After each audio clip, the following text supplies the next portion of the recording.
بسم اللہ الرحمن الرحیم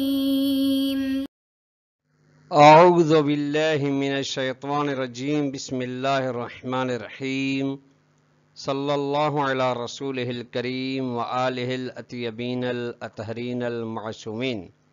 السلام علیکم ورحمۃ اللہ وبرکاتہ۔ طلاب کرام عزیز، کیسے ہیں؟ امید کرتے ہیں کہ آپ خیر و عافیت سے ہوں گے۔ دروس فی علم العصول حلقہ ثالث میں سے سبق نمبر 2 کا آغاز کر رہے ہیں، جس میں عنوان قرار دیا گیا کتاب کی عبارت ما ذکرہ الاستاذ من استبدال سے لے کر موضوع علم الاصول تک۔ طلاب کرام عزیز، آج کا درس گزشتہ سے پیوستہ ہے، یعنی گزشتہ درس کا تسلسل ہے، جو کہ تیسرے اشکال کے جواب کے بارے میں سلسلہ چل رہا تھا۔ نمبر 1 نقطہ آج کے درس میں ہوگا بیان تیسرے اشکال کے دوسرے جواب کی وضاحت، یعنی تیسرے اشکال کے دفاع میں، جواب میں جو دیے گئے پیش کیے گئے نظریات، ان نظریات میں سے دوسرے نظریے کو پیش کیا جائے گا۔ نمبر 2، ہماری جانب سے اشکال، ہماری جانب سے یعنی شہید محمد باقر صادر پھر اپنے استاد آیت اللہ خوئی کے نظریے پر یا جواب پر اشکال بیان کریں گے۔ آئیے عبارت کو ملاحظہ فرمائیں۔ وَمِنْهَا مَا ذَكَرَهُ السَّيِّدُ الْأُسْتَاذُ مِنْ اسْتِبْدَالِ قَيْدِ الْكُبْرَوِيَّةِ بِصِفَةٍ أُخْرَى۔ ان محاولات و جوابات میں سے ایک جواب یہ ہے وہ جواب ہے جس کو سید استاد یعنی سید خوئی، جو کہ آیت اللہ باقر صدر کے استاد ہیں، انہوں نے ذکر کیا ہے۔ وہ یہ ہے، وہ فرماتے ہیں کہ کبرویت کی قید کو تبدیل کیا جائے دوسری صفت میں۔ یعنی آپ نے ملاحظہ فرمایا طلاب کرام عزیز گزشتہ درس میں کہ محقق نائینی نے فرمایا تھا کہ کبرویت کی قید تعریف علم اصول میں لائی جائے، جبکہ سید خوئی فرماتے ہیں کہ کبرویت کی قید کے بجائے ایک اور قید کا اضافہ اس میں کیا جائے، ایک اور صفت کا اس کے اندر اضافہ کیا جائے۔ وہ صفت اخرى یہ ہے کہ ان تکون القاعدۃ وحدھا کافیۃ لاستنباط الحکم شرعی بلا ضم قاعدۃ اصولیۃ اخرى۔ وہ یہ ہے جو کہ حقیقی صحیح نظریہ ہے سید خوئی کا کہ قاعدے سے مراد قاعدے اصول، قواعد اصول، تنہا قاعدے علم اصول کافی ہے حکم شرعی کے استنباط کے لیے، کوئی ضرورت نہیں کہ اس کے ساتھ کسی اور قاعدے کو ضمیمہ کیا جائے، یعنی چاہے خود اسی علم کا قاعدہ ہو یا دوسرے علم کا کوئی قاعدہ ہو یا دوسرے علم کا کوئی قانون ہو، اس کو ضم کرنے کی کوئی ضرورت نہیں۔ اچھا، یہ چیز اس لانے کی کیوں ضرورت ہے؟ وہ جو یاد ہوگا آپ کو اشکال تھا کہ بعض چیزیں اس کے اندر سے خارج ہو رہی ہیں، جو آپ کو یاد ہو کہ یعم مسائل اللغویہ کہ شامل ہے، خارج نہیں بلکہ شامل ہے مسائل لغویہ کو، جیسے کہ کلمہ سعید کی لغت کے بارے میں، یہ اس کو تو یعنی شامل نہیں ہونا چاہیے، حالانکہ لغوی مسئلہ اس تعریف علم اصول میں۔ آپ فرماتے ہیں کہ ہم جب صفت اخرى کو اس کے اندر اضافہ کرتے ہیں، یہ جو بیان ہو گئی، تو پھر نتیجہ یہ نکل رہا ہے کہ فَيَخْرُجُ ظُهُورُ كَلِمَةِ السَّعِيدِ، نتیجے میں لفظ سعید کا جو ظہور ہے یہ خارج ہو جاتا ہے علم اصول کی تعریف سے۔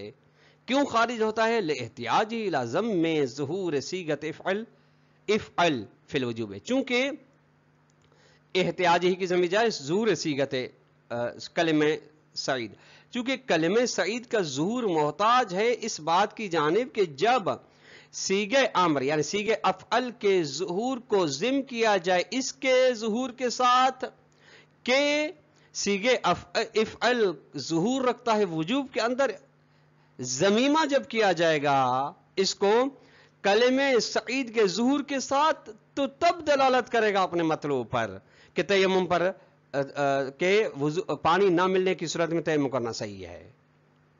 یہ نتیجہ نکل جائے گا. یعنی جو مسائل لغویہ کو تعریف علم اصول شامل ہو رہی تھی، بنا بر سید خوئی کی تعریف کے یا اضافے کے یہ خارج ہو جائے گی. ولا یخرجو. اب یہاں سے ایک اور دخل کرتے ہیں کہ فرماتے ہیں کہ سیغے افعل، خود سیغے افعل کا ظہور وجوب کے اندر یہ خارج ہوگا یا نہیں ہوگا. حالانکہ یہ بھی دیکھا جائے تو یہ لغوی لحاظ سے بحث ہو رہی ہے. فرماتے لا یخرجو ظہور و صیغۃ افعل فی الوجوب، کہ صیغہ افعل کا جو ظہور ہے یہ خارج نہیں ہوگا وجوب میں، یعنی کہ وجوب کے اندر رکھتا ہے. کیوں؟ کیونکہ یہ اس بناء عقلا کی بنا پر ہے. وَإِنْ كَانَ مُحْتَاجًا إِلَىٰ كُبْرَى حجت ظہور، اگرچہ یہ بھی ظہور صیغۃ افعل محتاج ہے کہ حجت ظہور والے کبرا کی جانب، یعنی صیغہ افعل کا ظہور وجوب کے اندر ہے مجتہد کے لیے، مستنبت کے لیے تب فائدہ مند ہو سکتا ہے جب حجت ظہور والے کبرا کو ہم مانیں، یعنی اس کا یہ ظہور صیغہ افعل فی الوجوب تب فائدہ دے سکتا ہے استنباط کے اندر جب حجت ظہور کے کبرا کو تسلیم کیا جائے کہ ہر ظہور حجت ہے. لأن هذه الكبرى ليست من مباحث الاصولیت الاتفاق علیہ لأن ولا يخرج کی علت ہے، چونکہ یہ کبرا ان مباحث میں سے مباحث اصولیہ میں سے نہیں ہے. کیوں؟ للاتفاق علیہما، چونکہ اس کے اوپر اتفاق ہے. جب اتفاق ہے تو مباحث اصولیہ میں سے نہیں ہے. وَلْنُلَاحِظُ عَلَى ذَلِكَ، شیخ صدر فرماتے ہم اس نظریہ استاد خوئی کے اوپر ہم اشکال بیان کرتے ہیں. اولاً پہلا اشکال یہ ہے کہ ان عدم احتیاج القاعدۃ الاصولیۃ الاخرى، کہ یہ جو آپ نے تعریف میں فرمایا کہ قاعدہ اصولیہ تنہا استنباط حکم شرعی کے لیے کافی ہے، دوسرے کسی بھی قاعدے کے ضمیمے کرنے کی جانب محتاج نہیں ہے. یہ محتاج نہ ہونا سے کیا مراد ہے؟ کہ تمام مقامات میں اس کا محتاج نہ ہونا، تمام حالات و زمانوں موارد میں، یا بعض میں؟ ان ارید، اگر ارادہ کیا جائے بھی اس عدم احتیاج سے کہ عدم الاحتیاج فی کل الحالات ہے، کہ تمام حالات، تمام مقامات، تمام موارد میں قاعدہ اصولی کسی بھی زمینے کی، یعنی کسی دیگر قاعدے کے زمینے کی جانب محتاج نہیں ہے، تمام حالات میں ہے. تو فلا يتحقق هذا في القواعد الاصولیہ، تو یہ بات پھر قواعد اصولیہ میں، قوانین اصولی میں ثابت نہیں ہوتی. کیوں؟ لأن ظہور صیغۃ الامر فی الوجوب مثلا بحاجت فی کثیر من الاحیان الى دلیل حجت سند، چونکہ صیغہ امر کا ظہور وجوب کے اندر بہت سارے مقامات میں محتاج ہے. بحاجت فی کثیر من الاحیان، بہت سارے مقامات میں محتاج ہوتا ہے الی دلیل حجت سند، کہ سند کی حجت اس دلیل کی جانب محتاج ہوتا ہے جس کی سند حجت رکھتی ہو. ہینما، جب تجیء صیغۃ فی دلیل ظنی سند ہے، لیکن یہ تب ہو سکتا ہے جب صیغہ امر ایسی دلیل کے اندر آئے جو دلیل ظنی سند ہو. جس طریقے سے روایت ہے ظنی سند، یعنی سند کے حوالے سے اس کے بارے میں گمان پایا جاتا ہے، یعنی راوی فرض کر رہے ہیں یا ثقہ نہیں ہے یا مخدوش وغیرہ ہیں. یہ وَإِنْ أُرِيدَ بِهِ عَدَمُ الْاحْتِيَاجِ وَلَوْ فِي حَالَةٍ وَاحِدَةٍ، اور اگر ارادہ کیا گیا ہے بھی کہ بھی یعنی اس بات سے کہ قاعدہ اصولی محتاج نہیں ہے کسی ضمیمے کا، یہ ارادہ ہے، مراد ہے کہ بعض موارد میں یہ محتاج نہیں ہوتا، تو فہذا قد یتفق فی غیرہا، تو یہ تو پھر علم اصول کے قواعد کے علاوہ میں بھی ہو سکتا ہے. کما فی ظہور کلمت سعید اذا کانت سائر الجہات دلیل قطعیتا، جیسا کہ لفظ سعید کے ظہور کے بارے میں جب تمام جہات دلیل قطعیہ ہوں، جب تمام جہات دلیل قطعیہ ہوں، تو پھر یہ بعض مقامات میں بھی پیش آ سکتا ہے اور یقینی ہو جائے گا. وثانیاً دوسرا اشکال کہ ان ظہور صیغۃ الامر فی الوجوب وای ظہور آخر بحاجت الى ضم قاعدۃ حجیت ظہور، کہ یہ جو آپ نے فرمایا کہ علم اصول کسی بھی علم اصول کے قواعد کسی بھی دوسرے قاعدے کی جانب محتاج نہیں ہے، تو آپ فرماتے ہیں کہ صیغہ امر کا ظہور جو وجوب میں ہے یا کوئی بھی دوسرا ظہور یہ محتاج ہیں اس بات کی جانب کہ حجت ظہور کے قاعدے کو ضمیمہ کیا جائے ان کے ساتھ، تب استنباط ہو سکتا ہے. یعنی دیکھیے کہ فرض کریں ثابت ہو جاتا ہے کہ کسی بھی دلیل کے اندر صیغہ امر ہے اور صیغہ امر کا بنا اوقلا ہے کہ صیغہ امر کا ظہور وجوب کے اندر ہے، یہ تو ثابت ہو جاتا ہے. کیا پھر اس سے حکم شرعی کا استعمال ہوتا ہے؟ قطعاً نہیں. جب تک حجت ظہور کا قاعدہ ثابت نہیں ہوتا اور اس کے ساتھ ضمیمہ نہیں ہوتا کہ کل ظہور حجتن، کہ ہر ظہور حجت ہے، جب تک اس کو ضمیمہ نہیں کیا جا سکتا تب تک حکم کا استخراج نہیں ہو سکتا. تو پھر آپ کیسے فرما رہے ہیں کہ اس قاعدے اصول کی جانب کسی بھی قاعدے کو ضمیمہ نہیں کیا جائے گا؟ یہاں پہ تو ہو رہا ہے اس قاعدے حجت ظہور کو ضمیمہ کیے بغیر صیغہ امر کے ظہور سے جو کوئی وجوب کے اندر ہے استنباط حکم شرعی نہیں ہو سکتا. وہی اصولیت، اور یہ تو اصولی مسئلہ ہے، چونکہ اصولی مسئلہ ہے، چونکہ علم اصول کے اندر اس کی کاربرد ہے.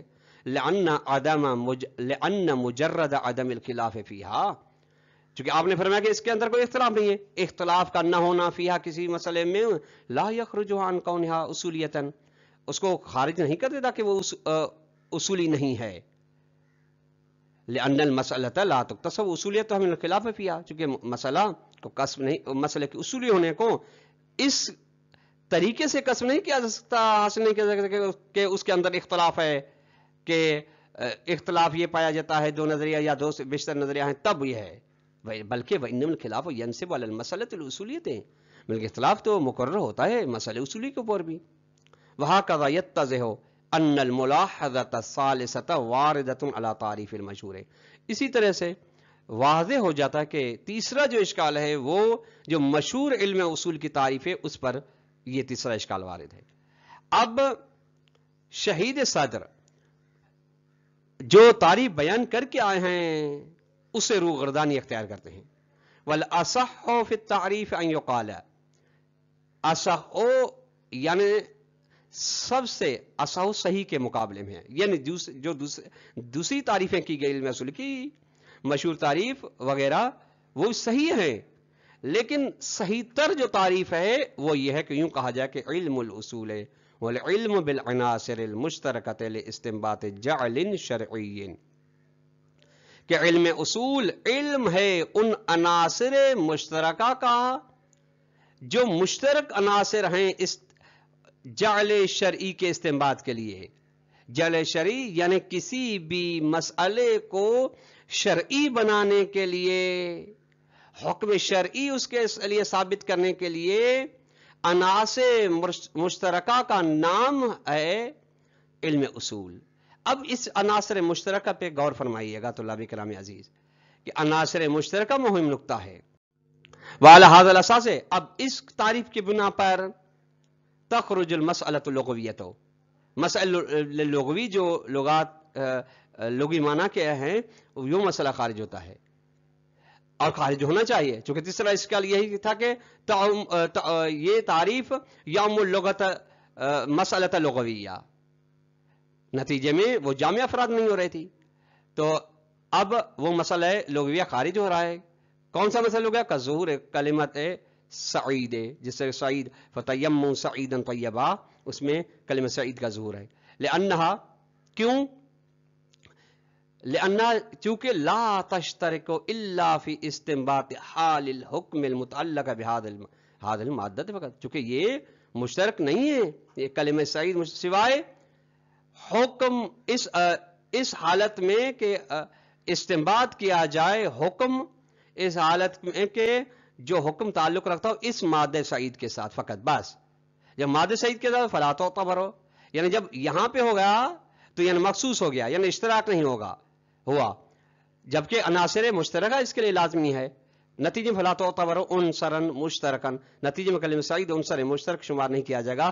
جبکہ عنصر مشترک کی قید آ گئی تو یہ چونکہ عنصر مخصوص ہے اس لیے اس تعریف سے خارج ہو گیا. نتیجے میں تیسرا جو اشکال ہو رہا تھا کہ یعم المسألۃ اللغویہ یہ تعریف، وہ اشکال بھی دور ہو گیا. تو اللہ کرام عزیز آج کا درس اپنے اختتام کو پہنچا. والسلام علیکم ورحمۃ اللہ وبرکاتہ.